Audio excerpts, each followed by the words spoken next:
A heart-wrenching work that was one of the first of its kind to point to the invisible domestic and emotional labor of women. Deconstructing the family unit, the family soaks and stains us in a palette of primary perils. Those are words from director Sofia Bogdanovich on Agnès Varda's 1965 film, Bonheur.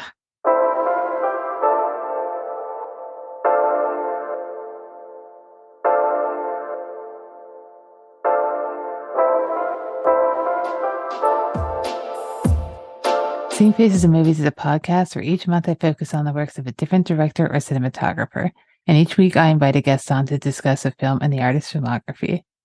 So, quick synopsis on Bonheur. François, a young carpenter, lives a happy, uncomplicated life with his wife, Thérèse, and their two small children. One day he meets Émilie, a clerk in the local post office. The Bonheur stars Jean-Claude Drouot as François, Claire Drouot as Thérèse, and Marie-France Boyer as Émilie Savignac. It's written by Agnès Varda, cinematography by Claude Beausoleil and Jean Rabier, edited by Janine Verneau, and music by Jean-Michel Defay. So today my guest is Seth Vargas, and Seth and I met through Twitter. And I don't know how we originally kind of followed each other, but I think when you talk about film a lot, you kind of just naturally, follow people that you follow, mutual follows. So we ended up following, had a great rapport. And one day you were talking about this talk that you were doing about Mikey and Nikki. I thought it was just you, because I never joined a Twitter space in my life. I didn't know what they were. I thought you were just having like an educational session about Mikey and Nikki. And I was like, yeah, totally, I'll join. I joined in and you guys were talking about it. Come to realize it's like part of a film club. And Nick Scheist, who runs that film club, was super nice in asking if I'd like to speak and give my opinion, and then contacted me about joining the film club. And, here we are today. Yeah. Since then, you started your own podcast, Movie Friends, which I listen to every week. Actually listen to. I'm not saying that like a joke. I genuinely listen to it. It's a great show. And Seth, thank you so much for coming on. I'd love for you to tell the listeners a little bit about yourself and the show and what your relationship is to cinema and Agnès Varda specifically. Awesome. Okay. Well, I'm excited to be here because I'm excited that you have a show, because I think that our appreciation for each other is mutual, where a lot of people on Twitter and a lot of people in the real world, when they talk about movies, they're primarily stuck within the last 20 years. And Felicia is one of 2 or 3 people who are my go-to old movie people. I love old movies, but not as much as Felicia does. I'm excited that you're doing this show because it's good. I can just listen to these episodes in a row and it will be all killer, no filler, so to speak. So I'm excited that you're doing this show. Thank you. As far as me and my relationship to film has always been a big part of my life. I come from a really large family and we were not, let's say, wealthy. We were kind of the opposite. Mm-hmm. And so we very rarely went to the movie theater because it was a lot. I'm one of 8 kids. So there's 10 people in my house. So to bring a family of 10 kind of anywhere was a little out of the question, right? But what we did have was we had TV. We had movies, every birthday, Easter, Christmas, the gifts were movies. Mm-hmm. I also am on the younger side. So I had all the influence of my older brothers growing up. So I was watching stuff, not crazy horror stuff, but I was watching stuff way beyond what a little kid would normally watch at a young age. And it's just always been there. And now that I'm older, my interest in film is really part of my interest in humans. And I use film as a way of understanding people's perspectives. It's like eating to me. I work in the food industry. And what I always say is eating someone else's food is the fastest way to understand their point of view. Because if you and I watch the same movie, right, we might come away with we saw different things. If you and I eat the same dish, we're literally tasting the same thing, Yeah. So to me, a movie is looking at what does Varda say about infidelity? And I get in an hour and 20 minutes, her version of this story, and I can understand her. And so I love people. And so I love film. And that's why the show that we do isn't centered around being right. It's centered around getting to know one another through film. That's what I love about your show as well, because genuinely feels like a safe space. And you guys have created that with all the additional stuff that if you're a listener, they have a Patreon that you should sign up for. I'm a patron, so you can also chat with me there. Yeah. It's great because I listen to a lot of film podcasts, probably the only podcast I listen to because that's the only thing I'm interested in is film. Right. And a lot of them are great. Occasionally you'll get some that kind of feel like they're maybe talking down to you. Yeah.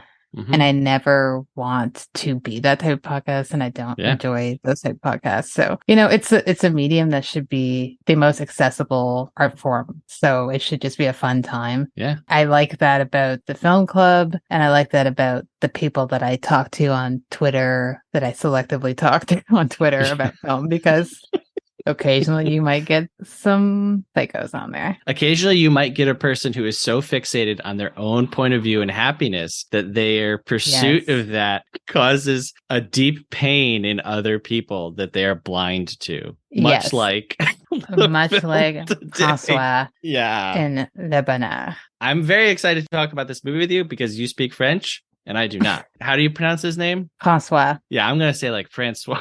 That's totally fine. That's how most people. Yeah. And sometimes because I've covered a couple of French films so far now, because French is technically my first language, so I just naturally say it that way, but I can't tell if it comes across as me trying to say them specifically in French. No. I don't hear someone speaking French and I'm like, what a jerk.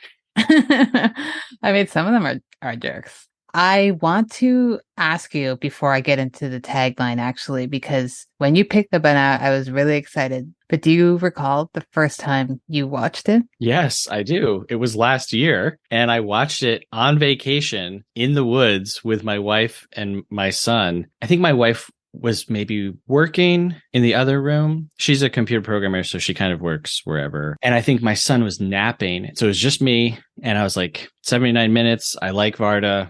This will be great. And I was just like beside myself, not quite rocking back and forth on the couch, but like looking around, like no one's here for me to talk to about this. I'm freaking out right now. And it just had such a grip on me that I couldn't quite place. And, hearing Varda talk about it, how she wanted to, show a picture of like a beautiful peach, but there's like a rotten core with a worm inside of it, made the whole thing make a lot more sense. Because as the film is finishing, and in doing my research for this, I found I'm not the only person to have said this, which made me feel better. As the movie's finishing, I was like, this is a horror movie. Like this is a horror film. Oh my God.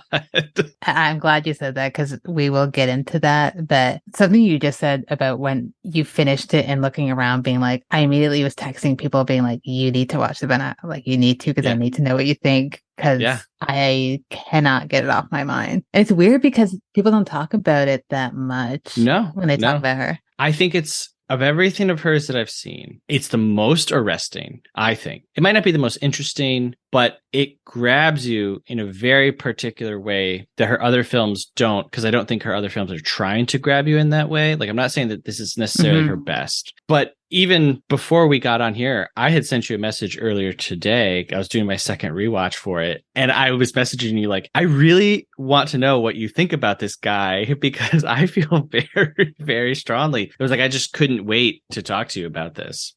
But before we get into that, because I have a lot to say about Mr. François, I'm going to read the tagline for it. And I think this one is important because it's not like your regular tagline. So the tagline for Le Bonheur is Seule une femme pouvait aussi faire ce film. So they only have the tagline in French, and that translates to only a woman could have made this film.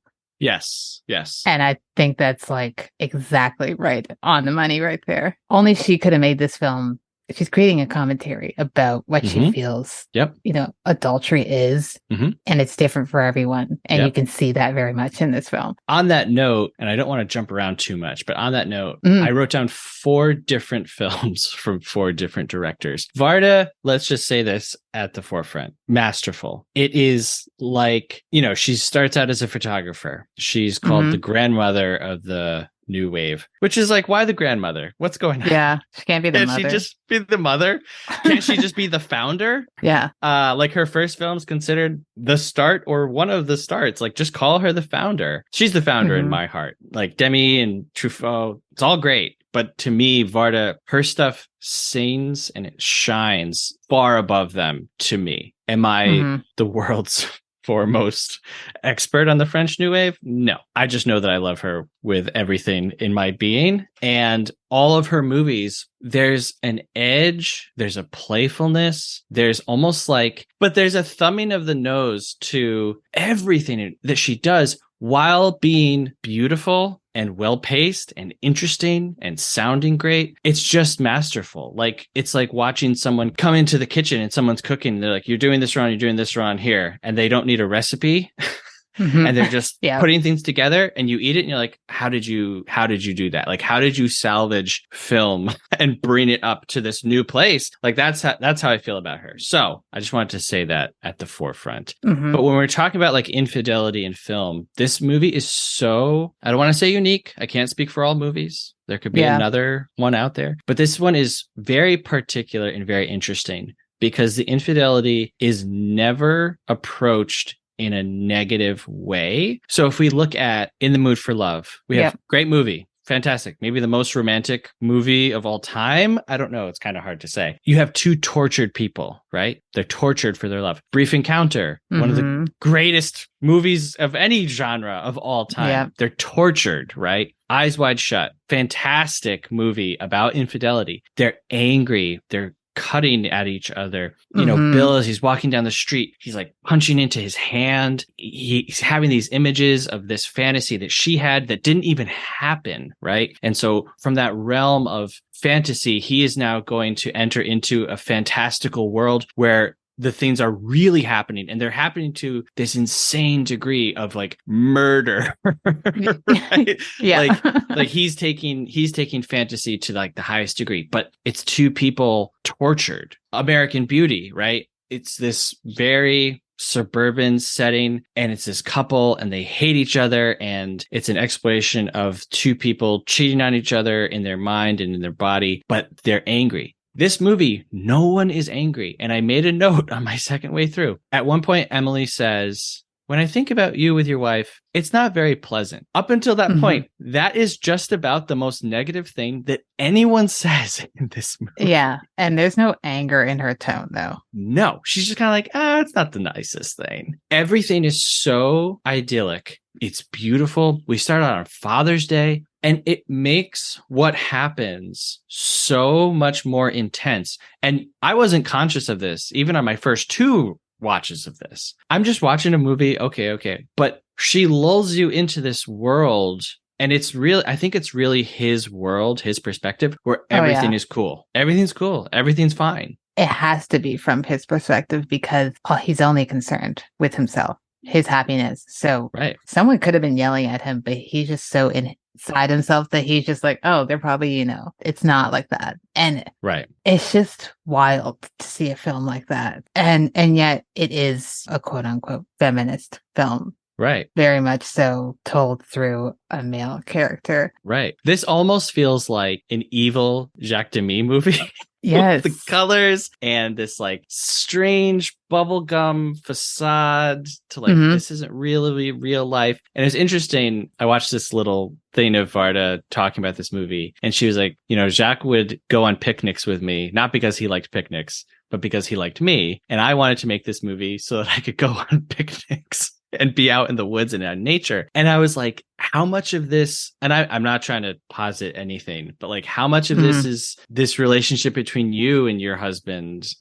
This movie makes you think a lot, and it makes you think about yourself. Something you said ties in nicely with one of the facts that I have. Her wanting to make this because of the picnics and adding that element from her life. With this one, Francois's wife and children are played by his real life wife and children who have never been in any other films. Which adds another insane layer of realism. So he was like a big TV star, and he had done this magazine cover and spread, and on it was him, his wife, and his kids, dubbed as like the perfect family. She saw that and that's another reason why she wanted to cast him. And it's wild to be like, hey, I know you've never acted before. Do you want to play this character where your husband cheats on you and then something bad is going to happen to you? Can your kids come along too for the ride? I would have never known they were not actors. No. They all seem so natural. Yeah. Yeah. Even the kids are great. Yeah. The theme that's been going along with Varda is just kind of her respect for human beings and her audience, and she can get the best out of people. And I think that's also a great director, getting a performance that good out of people who have never acted before. Yes. A couple other just fun facts. At some point, François and Thérèse, who's the wife, are going to see a Brigitte Bardot and Jean Moreau film. Yes. They never say what the film is, but it's called Viva Maria, which I haven't seen yet. I was trying to find, I was literally on Letterboxd going through everything with Brigitte Bardot. And I was like, okay, no. And I was going through everything. And I couldn't find, and then I ran out of time. Now you know, Viva Maria from 1965. So when the film was first released, it created quite a bit of a stir because of its lack of moral judgment of adultery. Yeah. In France, it was classified as forbidden to people under 18. Which is the equivalent of a hard R. Right. That's what it said on the internet. Hard R in French. Wow. Or in France, I should say. One of the last ones that I just found funny as I was watching it, at some point they're kind of just walking around their area of Paris that they live in, and they're passing by like a movie theater. One of the films that's being advertised is Irma la Douce, which is a Billy Wilder film. Oh, wow. Fitting, seeing as just did the Billy Wilder month. I guess the best way to start for me is I want to talk about François.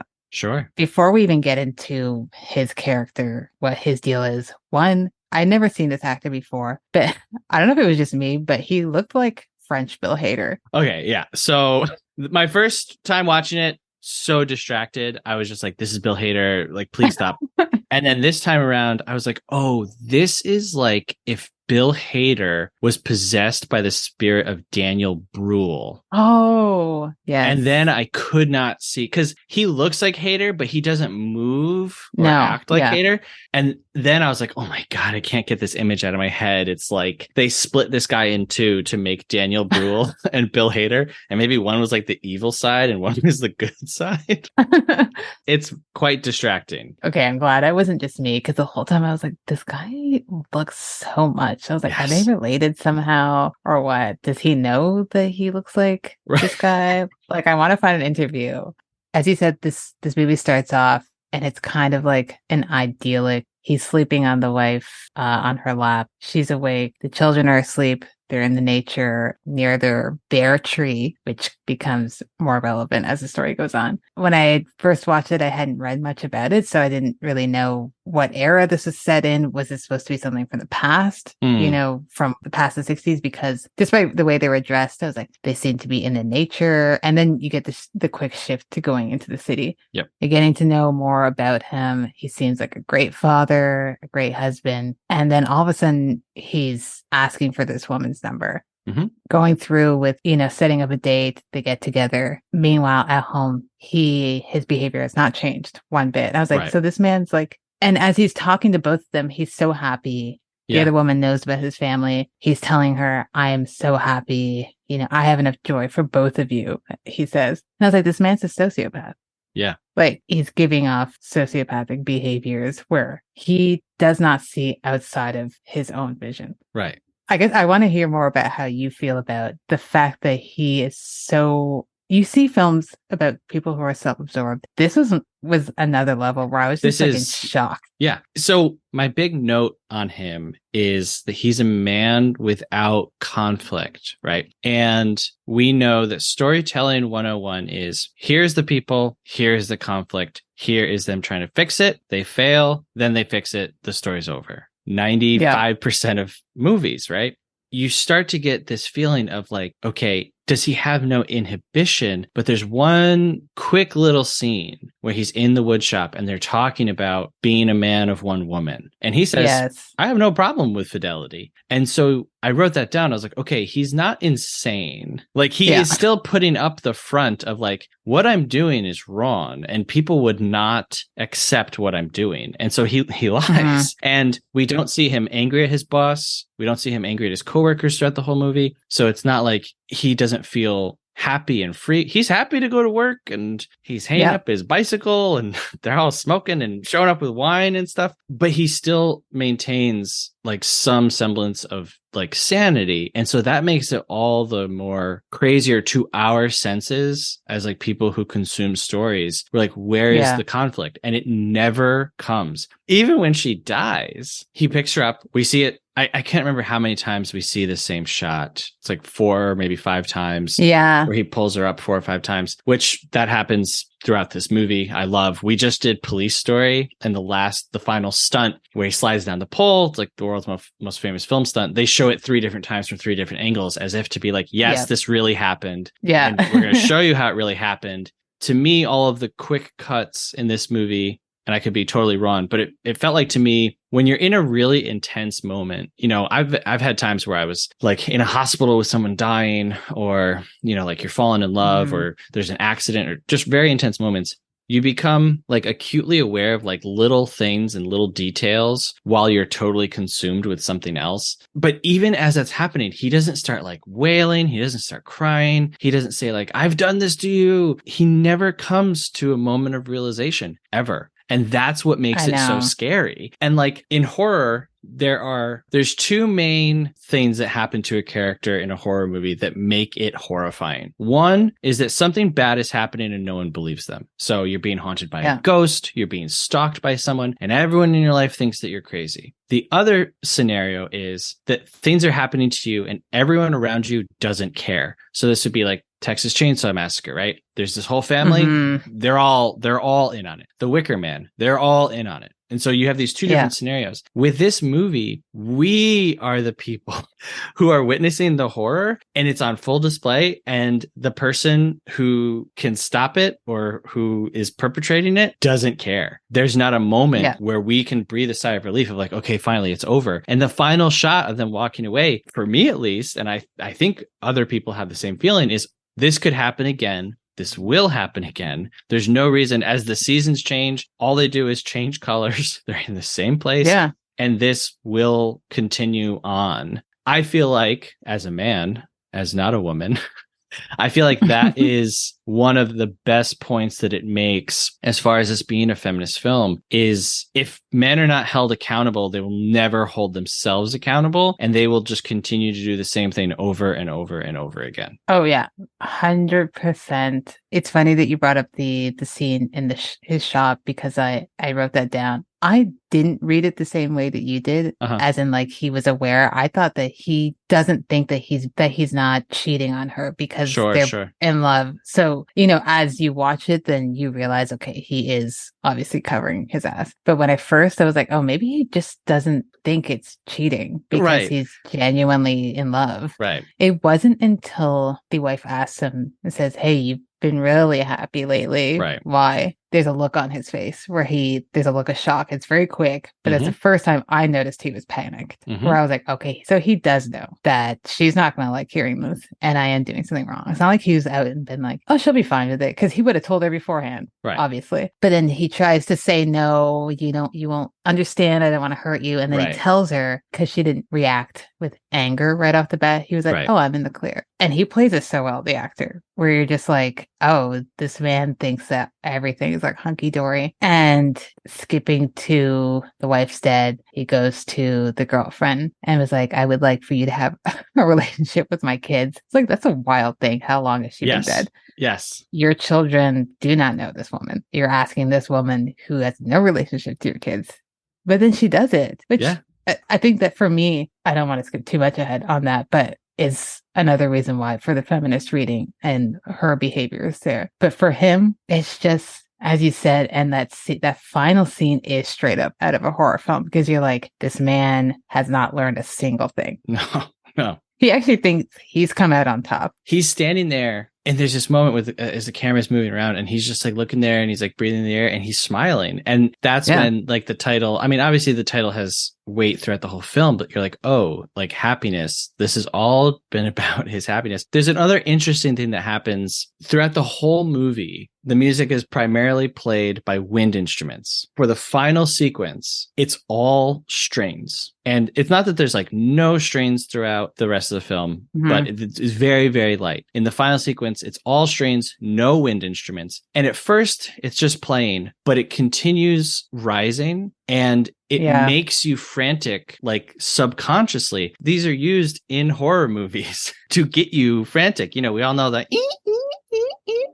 continues rising, and your confusion and your hurt and your I can't believe this is happening all rise in tempo with the music. And it's such a genius move on her part. If you go back to the very beginning, it's the same song that's being played over the credits with the sunflower. It's just played with different instruments. It has a totally different feel. And that's why, again, it's just like, this is a new chapter. It's almost exactly the same, to the point where in the beginning, when they're walking towards us, I can't even tell who that is. I can't tell if that is Therese or if it's Emily. And at the end, when they're walking away, I was like, oh my God, I still can't tell. I know that that's Emily, but it doesn't matter. It doesn't matter who he's with. That's the thing. It absolutely does not matter to him who the human is. Yeah. As long as that human is making him happy. Yeah. He will find another human. Yeah. Or another branch, as he says. He can grow another 10 arms. I mean, that was so creepy. Like, to him, it's romantic, right? Imagine yourself, right? And you're with your partner and you're trying to explain this thing. Look, this thing has happened. He is describing himself as this like incredibly in control, capable monster of love, right? Where he doesn't just say like, oh, I have one arm for you and one arm for her. He says, I have 10 arms around you. And again, it sounds romantic, and I'm sure to him it sounds really romantic, but to us, especially on a rewatch, you're like, what an insane thing to say. Like, ugh. I remember when he was saying that, just like rolling my eyes so hard that I was like, I'm going to give myself a headache. Yeah. At some point, as he's doing that speech, I kind of just naturally shift my attention to her because I'm done with him at that point. I'm like, I don't want to hear you. You can be in the background. And I'm looking at her face, how she's reacting. She's not looking at him. You know, she's listening, taking it in. And there is a quote from Varda who said that Therese's reaction should have been, go to hell, I want to be alone with you. But she doesn't, you know, because that's not what the story calls for. Sure. Because that would switch the narrative out of his perspective. All of us are like, you should tell him to go fuck himself. Right. Obviously. But she says, okay, you know, I really care about your happiness. But there's still a look on her face. And it just could have been a character choice from that actress. But the look on her face is that she's done with him, and which leads to the following scene. And I know a lot of people read it differently. Yeah, I'm curious. How do you think of that? I don't think it's an accident. As a mother, I was like, you know, no judgment on the decisions that people make in the heat of a moment. Of course. And heartache. I just was like, how could she leave her kids? Like, why would she just take them and leave him there? So then I was like, maybe it was an accident. Maybe she slipped and fell. We don't know what her history is in terms of like being able to swim. My first thing was, okay, she was deeply upset, but then I thought of the kids. I was like, I don't know now. I still don't know. And I think it's a good thing that, you know, she never explicitly tells us. Yeah, it's definitely ambiguous. The flashes that we see of her reaching for the branch as he's like holding her, I think I'm firm in my thoughts on this. If someone disagreed with me, I wouldn't tell them that they were wrong. But in my mind, because we get the flashes of him when he's talking with Emily at the cafe and they're talking about taking a walk to the whatever, some building.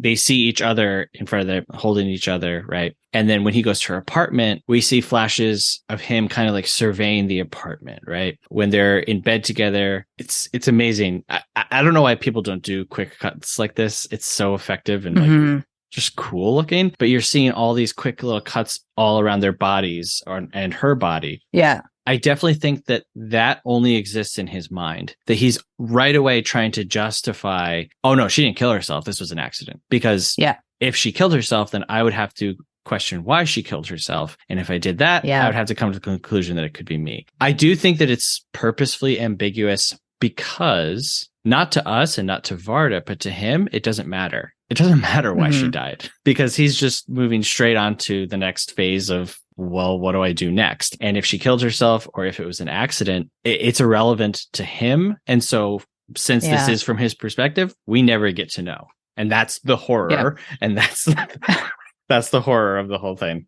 Those cuts of him picking her up repeatedly, but then, as you said, there's no outcry. And the only moment of panic, really, that you see is prior to him finding her, when he's looking around with the kids. Right. And he's asking, have you seen this woman? And then when he sees like the crowd formed around a woman, he kind of shoves the kids towards this older lady. Right. I was like, do you know this woman? You're just leaving your kids with her.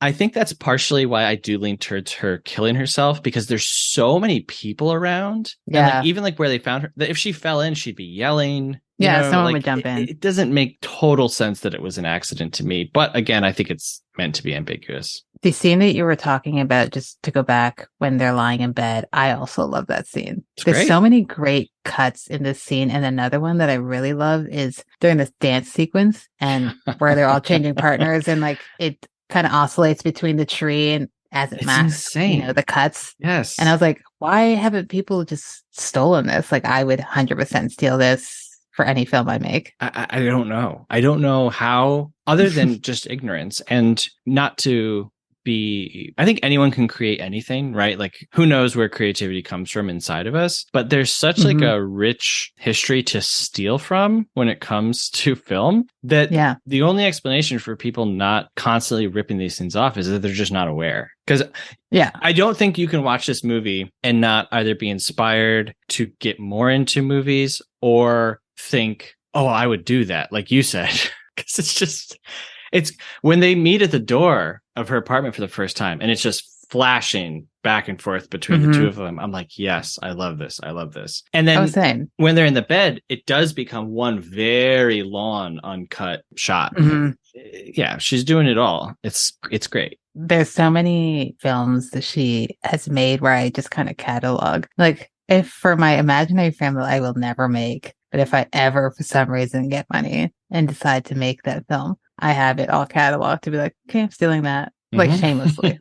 Like, I don't care if like guys stole it. Sure. Look, you got Brian De Palma literally doing the stairs from Battleship Potemkin. Yeah. Just bold-faced stealing. Nobody cares. No.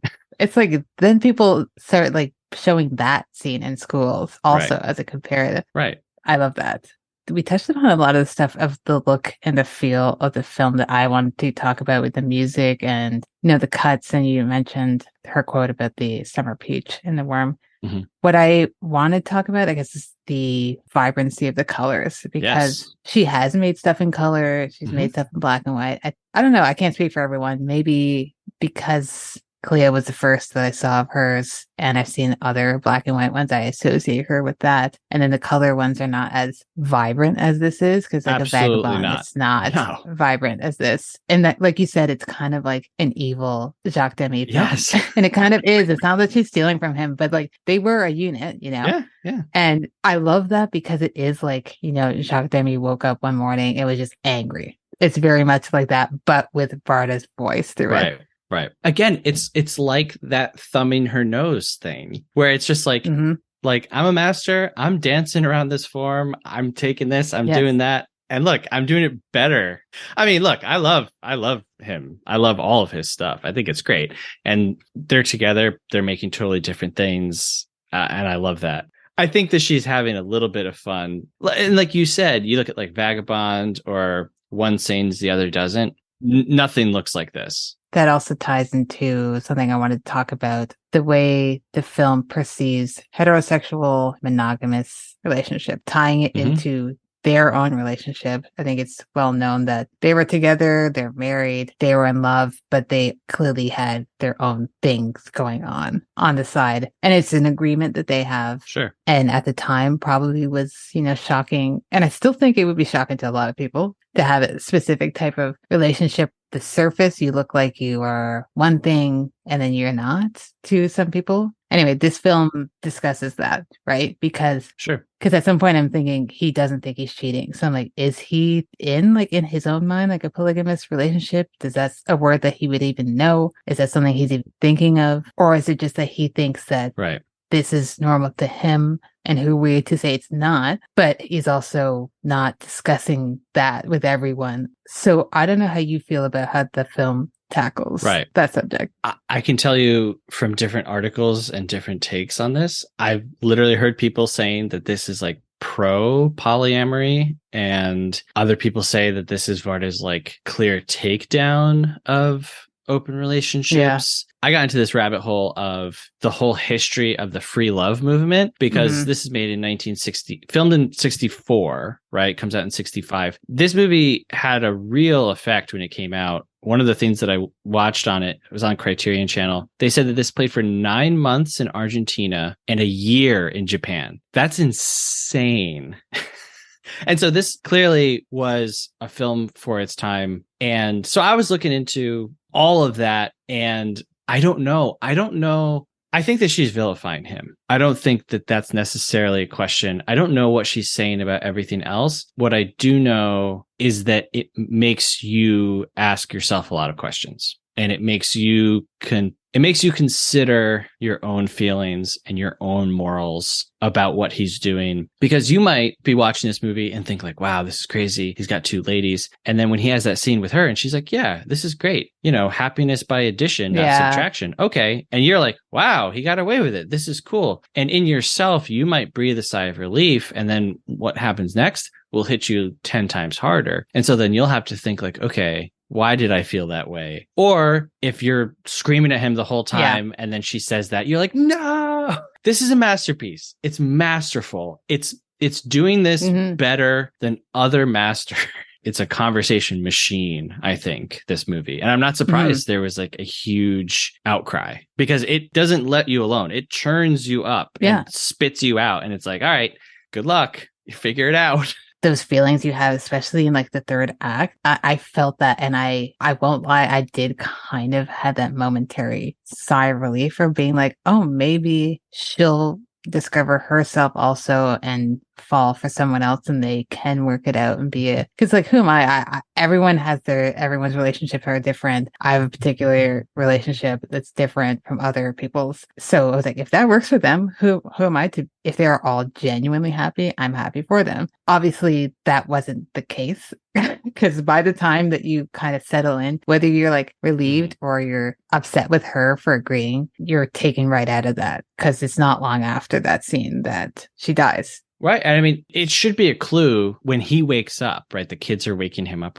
because throughout the entire film, the time when he's asleep is when she's getting things done. The movie opens with him sleeping, and she's putting out the fire and she's putting the kids to sleep. Later on, when he's dreaming of Emily, he wakes up and she was like, oh, you were saying love. And he's like, oh, I must. And she's like, I already fed the kids, and you know what I mean? And so like the time when he's sleeping is the time when she's working, and that carries through till the final moment of her. Yeah, as you said, it is a masterpiece, and it's so hard to talk about it with just, I mean, not that we shouldn't be gushing about it, but you know, when you're like, I don't have the words to describe. We're trying our best here. This is a vibe. You can't explain this. You can't explain it's a movie about an evil guy. Like, that doesn't do this justice. You have to feel it. Like, you have to experience it, and you have to, I think, watch it and be going through all of these things in your head for it to really grip. Like, I don't know what my elevator pitch for this movie would be. A movie about a sociopath? Well, that's not interesting. Because, you know, you would think of American Psycho. You're like, okay, I know what this is. Nope. Oh, it's a movie about infidelity. Oh, okay. Like Eyes Wide Shut or American Beauty. Nope. It is nothing. It's none of those things. Yeah, I think that's exactly it. Because anyone that I've recommended it to, I haven't said really what it's about. I'm like, there's this film called Bonheur by Agnès Varda. I need you to watch it. And the only thing I say is because I want to know how you feel about the male lead. Yeah. So I don't say anything about the film. I was like, not that I'm giving this person homework and they need to report back, but I'm just like, I want you to tell me. Oh, okay. Well, let's just say, if any of you do not interact with Felicia on Twitter, she is a very good homework giver. And when we first started interacting, you'd be like, oh, you should watch this movie. I'd be like, oh, I'm definitely going to watch it. And then like a week would go by and you'd be like, you haven't watched this movie yet? And I'd be like, oh, no. You and Vanya would be like yelling at me like I'd be posting movies I'd be watching, and you'd be like, interesting, but you didn't have time for Secrets and Lies yet. Okay. And I'd be like, oh, or The Swimmer. Which is funny because I'm like the worst with like Rex where I'm like, yeah, it's actually on my list, but then I'm like very methodical about getting to the list. I like to rib people and be like, you haven't watched this yet? But in a good way. I'm not trying to like shame anyone. It's more just like, I'm so excited for you to watch it. Well, right. There are certain directors and certain films where when someone hasn't seen it, and this again, I think comes to changing our language from a place of like superiority to a place of welcome. When you don't look at them and say, you've never seen an Agnès Varda film, how can you consider yourself a movie person? To changing that to, oh my God, I'm so excited that you have never seen any of these movies, because it's literally going to change your life. And I'm excited to be, holding both hands and being able to like introduce this. When you can show someone a movie like that, and then like, for you, I'll always associate, I brought up like Secrets and Lies. That was one that you and Vanya had told me to watch. I'll always associate The Swimmer with you. When you introduce a movie to someone, that becomes like part of your relationship, especially when it's a great movie. So yeah, it's a great privilege. It's a great honor. And like, I feel like with a lot of Varda, it's hard to explain. Like explaining Cléo from 5 to 7, you can do it, but it's difficult. The Gleaners and I, how do you explain like the quirky joy of this old woman with a leaky roof and like cats and going and like picking potatoes. Right. Like you can't, like, you just sound foolish, As you said, it's a vibe. And something that Varda does herself is just the genuine excitement in introducing something to someone. Because I love film so much, and as I've said in multiple episodes so far, it's really the only thing I ever talk about.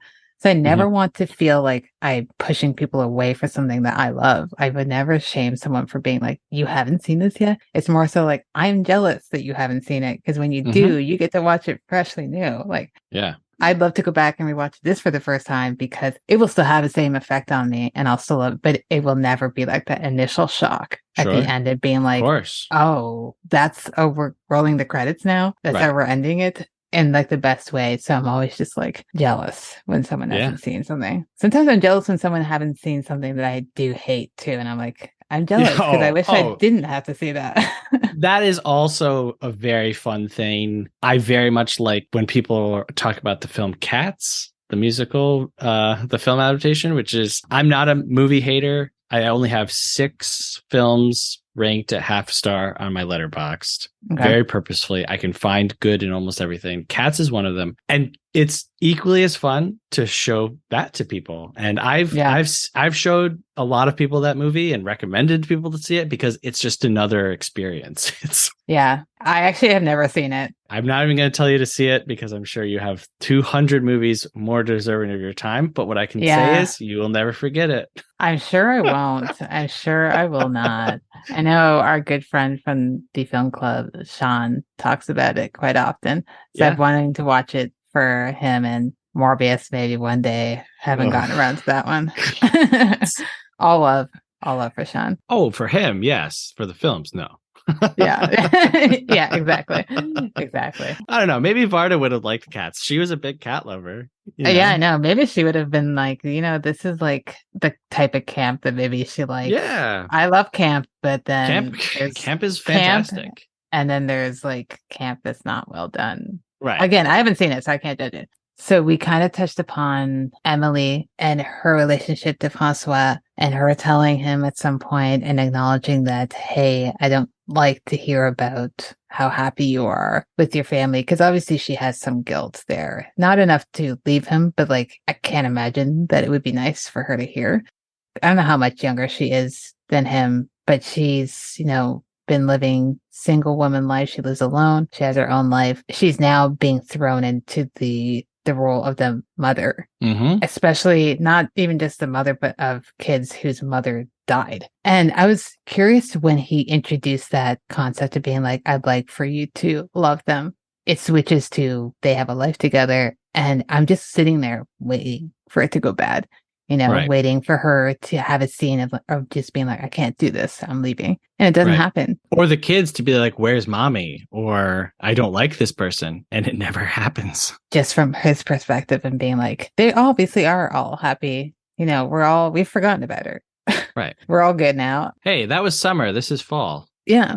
And I'm going to bring you guys to the same spot where, I came here with your mom. You guys are cool with that, right? Because you're here now with your new mom, despite the fact that it's a male lead and it's told through him. It's still concerned with like womanhood and the concept of motherhood and being a mother, whether you gave birth to those children or not. Mm-hmm. You're also a parent. I don't know how you think about how that's tackled. I know you probably also think that we're just seeing the good sides of it because he only sees the good sides. Do you think there's more to it, or are they actually genuinely a happy family? I think that like all men who seek opportunity to do wicked deeds, he has the benefit of people who can't fight back. And these are kids, but these are young kids, very, very young. Earlier in the film, he chides Therese for carrying around their youngest son too much. And he says he needs to walk and he's not talking that much.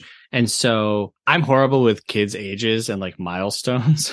Yeah. Like my first son, he was 6 months behind on everything. So if he was supposed to be walking it this month, it was 6 months later, talking 6 months later. My second son, it seemed like he was way advanced in a lot of. So whenever I look at a kid, I'm like, shouldn't you be talking by now? And my wife's like, they're 9 months old. I'm like, yeah, I don't know. But anyway, you get the feeling that the son is very, very young. And the daughter, she's not. And that also brings up how long were they together? Yeah. How old is he really supposed to be? You know what I mean? Like none of these things are clear. And by not being clear, it can kind of be anything, and so it applies to a lot of different scenarios. We can't say, well, they've been married for 10 years. It's normal for people to start looking outside of their own marriage for romantic partners. They could have been married for 3 years. We have no idea. I think that he has that benefit and everything just kind of slides into place, like he's like, everything's coming up Millhouse. It all just works so beautifully for him. And man, I can't believe when he's standing there in the woods, it's almost like, I can't believe I got away with it. Or like, I can't believe it worked. If he wasn't a sociopath, those would be the thoughts he'd be having. You know what I mean? Yes. Yeah, but you're waiting and like Varda withholds all of that the relief that we would have felt if the wife had cried out and, given him the business, or the relief we would have felt if he grieved his wife and realized what he had done. Or if the final confrontation was the kids saying, no, I miss Mom. She gets no sympathy. She gets nothing. We're like yearning for judgment and justice and truth. And we never get it. Even like the very short scene where like her family is mourning her.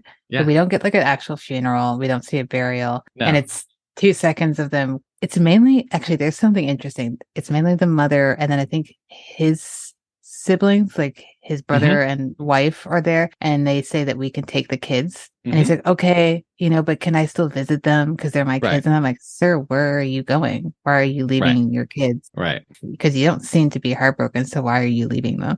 Right. Because he's waiting to have someone to take care of them with him, because he needs, a mother for them. Right. So he needs to make sure he's secured that before he's like, okay, I can have them back now. One thing that I saw online, so this is not my own thought, was how cold it was that he's sitting at the table with her parents. Their daughter just died and they'll never be able to see her again. And he's like, yeah, you can take the kids, but I still want to see them. Of course I want to see them. And how they have to just sit there through that. I was like, that's a really good point, It just drives into who he is. Yeah, it's like he's asking for help, but at the same time, it's like, well, you can help me, but in the way that I want you to help me. That only benefits me, not the kids in any sense, because we don't know their relationship. When it's proposed that they get split up, it's not him who speaks up and says, well, we can't split them up, right?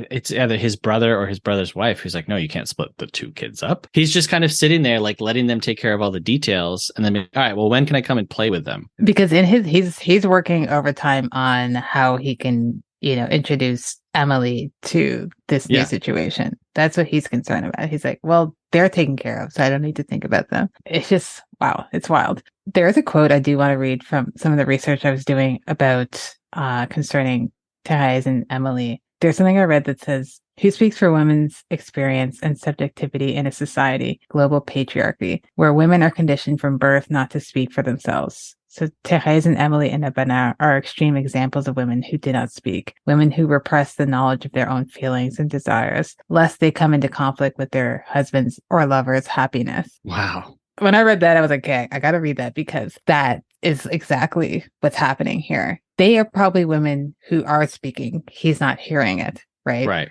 If it doesn't agree with his happiness, it's omitted from his mind. So they're presented as women who don't really have any thoughts other than his happiness, which is a wild thing. Yep. Because in the hands of someone else, I don't know how that would be presented. It would not be presented well, I think. Both of them have like the tiniest bit of a fight that they put up. Like I said, with Emily, she's like, I don't really like hearing about your wife and when you're with her. And he never backpedals. He's like, oh my gosh, I'm sorry. I really didn't think about, I've just kind of been going on. He's like, no, you don't understand. Yeah. And then he proceeds to tell her what it's like to sleep with his wife versus her. And I'm like, right. Just the zero lack of self-awareness. Right. When Therese is like, oh, I don't really like, how long have I not been the only one with you? Right. He's not like, oh my gosh, I'm sorry. I didn't. He's like, no, you don't understand. And so, yeah, that's a really, really great quote. Women don't get to speak for themselves. That's the Bonheur for you there. Or Françoise de Bonheur. I feel like that's what you could have that as, like Françoise de Bonheur.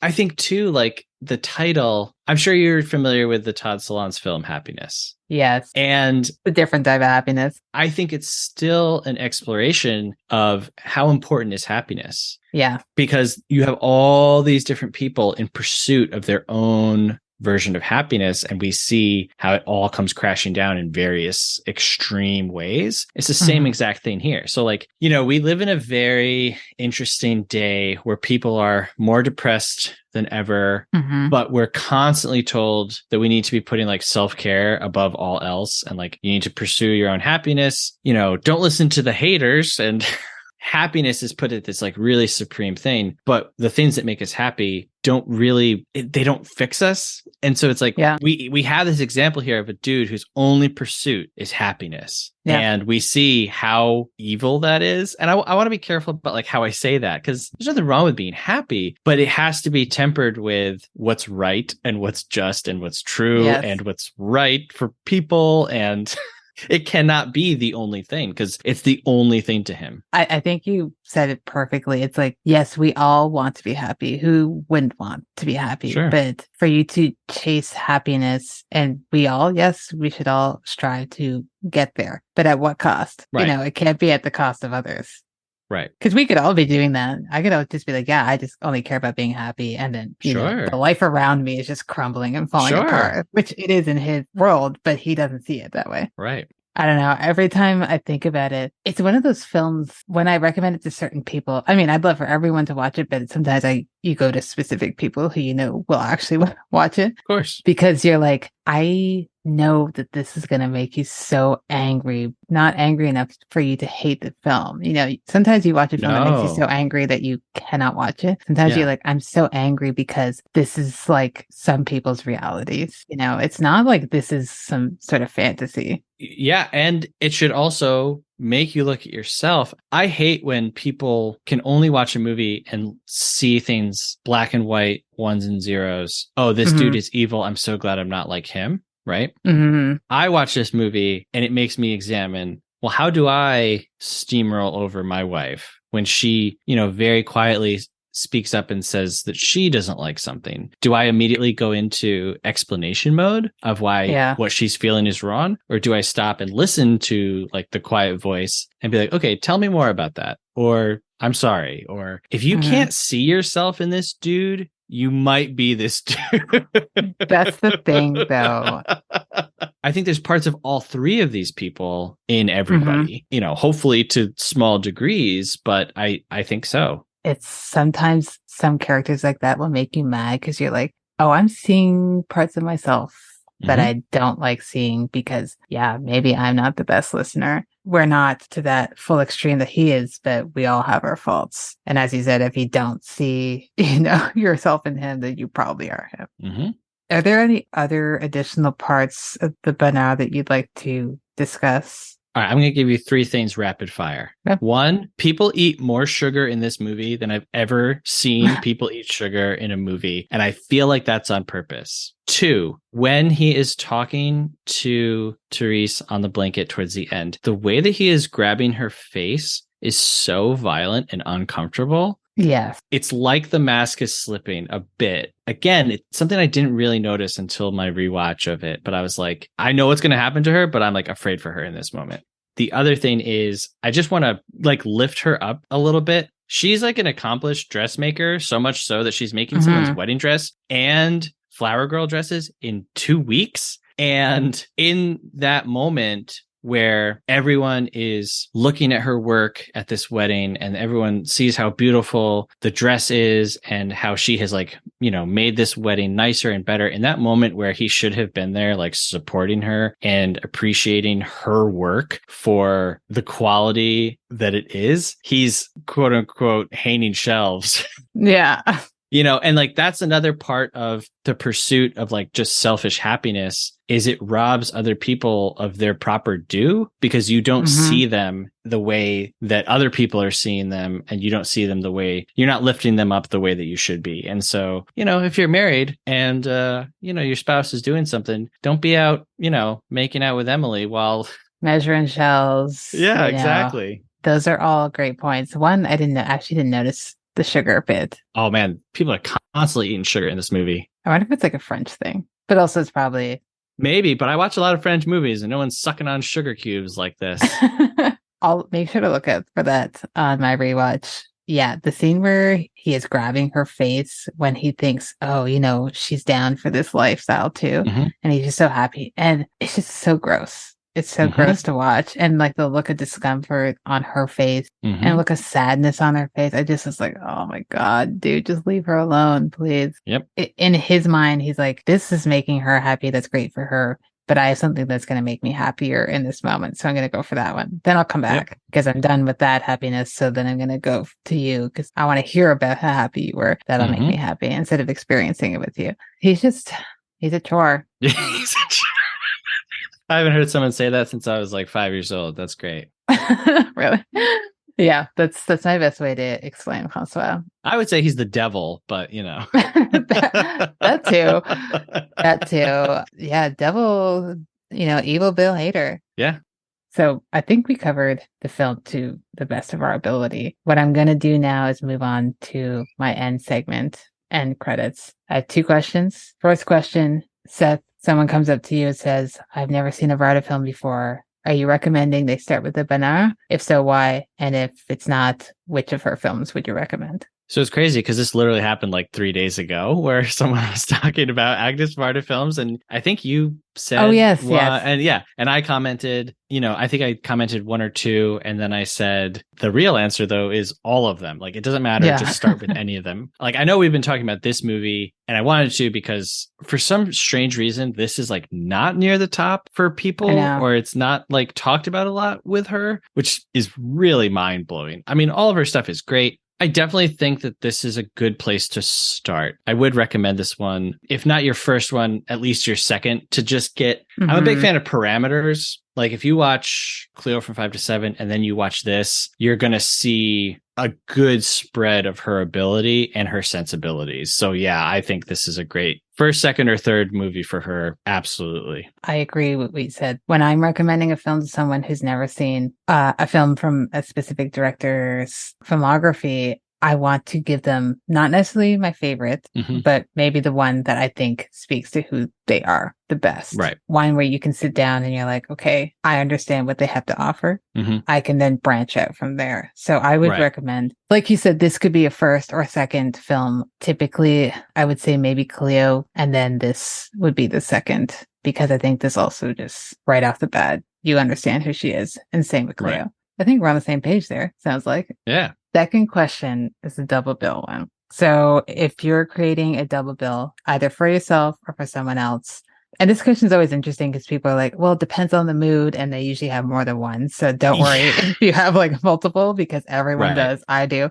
What film would you pair this one with? So it's hard to answer this 100%. Because like I already said, this movie, I don't want to say it's 100% unique, but it's very singular. It's very peculiar in how it covers its subject matter. And so I feel like I would kind of go the opposite. Okay. I would love to watch a movie like The Notebook first and then watch this movie to see the dynamics of like loving someone who's in a relationship already. And you see it from like the nice, fun, romantic Hollywood. And you're like, oh, I love this. Yeah. And then maybe you see it from this other side and you're like, oh, how do I actually feel about these things? So yeah, I would probably do something diabolical like that. I would trick someone into watching a nice movie like The Notebook and they're crying. And then we start this and they're like, oh, great. And then it hits them. That's deep. That's interesting. And I love The Notebook, by the way. Oh, yeah. I think that would be great. You're going to be experiencing like a wide range of emotions through both of those films. Yeah, that's an interesting pairing. The one that I picked, so I did a couple, but the first one that I thought of was the Eric Rohmer film, A Tale of Summer. And this is one, without giving too much away from the film, it's one where a guy is on vacation somewhere in France and he's now embroiled in relationships with 3 different women. He's trying to navigate that. All these women are telling him off, being like, okay, you got to pick one of us. Right. He's just not getting a break, really. So it's the opposite of this, where he is not getting away with this. That doesn't give away too much of the film. Sure, sure.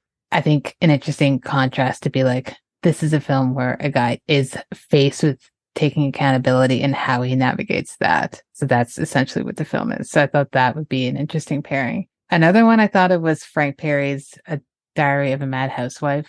And it's not even really similar, but it's about a woman in an unhappy relationship and she seeks outside of that and how she navigates it. So it's like a different side of the coin and, you know, how that affects her and the consequences she may or may not face by doing that. When you said Frank Perry and then said Diary of a Mad, I thought you meant Tyler Perry. No, that is, yeah, no. And I've never realized. That's funny, actually. Imagine. I mean, hey, maybe I like Tyler Perry movies. Do you think Tyler Perry knew that movie existed when he made Diary of a Mad Black Woman? Probably. I feel like he's a big film nerd. They have the same last name. I mean, what are the chances of that? Anyway. I never thought of that. Now I'm going to have to do a deep dive. Like, Sarah, have you ever mentioned this movie in an interview? That's like my go-to. Whenever I'm curious about something, I'm like, I got to find an interview where someone's mentioned it. I could be doing better things in my life, you know. We could all be doing better things with our lives. Seth, thank you so much for coming on the show and bringing forth the Bonheur. I was so excited when you suggested that you wanted to do this one. I know you had said it might not be her best, but I still want to talk about it. And I was like, I don't know. Who's to say what's her best one? Because, you know, we all have different opinions, but it's up there. And I think it's wild that it's not talked about more often. And I'm just so grateful to have the chance to talk to you and talk about this film with you. So I really appreciate your time. Yeah, I'm glad, honored to be here and very excited to talk about Varda on our own show. I think it was 2 months and then we did Female Directors Month. And I was like, we're talking about her like first, like immediately we're talking about, I couldn't wait to talk about her. So yeah, any chance to talk about her, I will take it. I appreciate you. I appreciate your show. I appreciate Michelle. And I appreciate Jean Marie too. Gotta shout out Jean Marie. Oh yeah, always. Always. She's the Therese to my Francois. Yes. In the best light that we can all see her, you know. Thank you again. Yeah, thanks, man. This was great. Seeing Faces in Movies is an official podcast of the Royal Film Club. It's hosted and edited by Felicia Maroney. Intro music by Lamar Walker, and additional help from Darren McGrath. If you like what you heard, let us know at seeingfacesinmovies.com or send us an email at seeingfacesinmovies@gmail.com. And while you're at it, please subscribe and rate the show wherever you listen to your podcast. And stay tuned for our next episode on Faces Places.